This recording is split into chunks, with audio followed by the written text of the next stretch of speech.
Столбик термометра в Якутске за последние сутки доходил до минус 13 градусов, подарив горожанам весеннее настроение.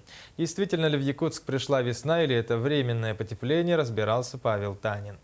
Минувшие выходные порадовали жителей и гостей Якутска теплой погодой. Многие даже ознаменовали, что в город наконец пришла весна. Можно снять теплую одежду, одеть более легкие курточки, ботинки и вязаные шапочки. Но так ли это на самом деле? Действительно ли весна пришла в Якутск, или же зима, как и подобает настоящий северный суровый, сыграет свой последний аккорд? Чтобы ответить на этот вопрос, мы обратились в Якутское управление гидрометеослужбы. Там подтвердили, что погода, установившаяся в прошлые выходные, действительно была теплой. Более того, она была выше традиционной для этого времени года почти на 20 градусов. В прошедшие выходные у нас было достаточно тепло.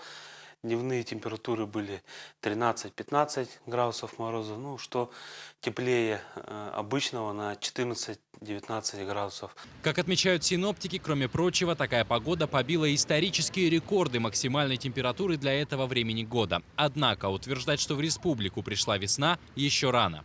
С 19 числа произойдет адвекция холода, ну и дневные температуры уже будут 25-30, ну и ночные уже ближе к 40. Повторюсь, что все равно февраль как бы теплый сейчас у нас, будет все равно теплее нормы на 5-6 градусов.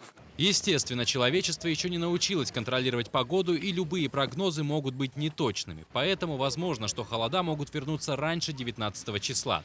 Например, прогноз погоды на мобильном телефоне утверждает, что уже сегодня ночью температура опустится до минус 31 градуса. Получается, что несмотря на всю теплую погоду, которая стояла в республике в течение нескольких дней, не стоит терять бдительность, и тем более не стоит убирать далеко теплые вещи, ведь заморозки могут вернуться.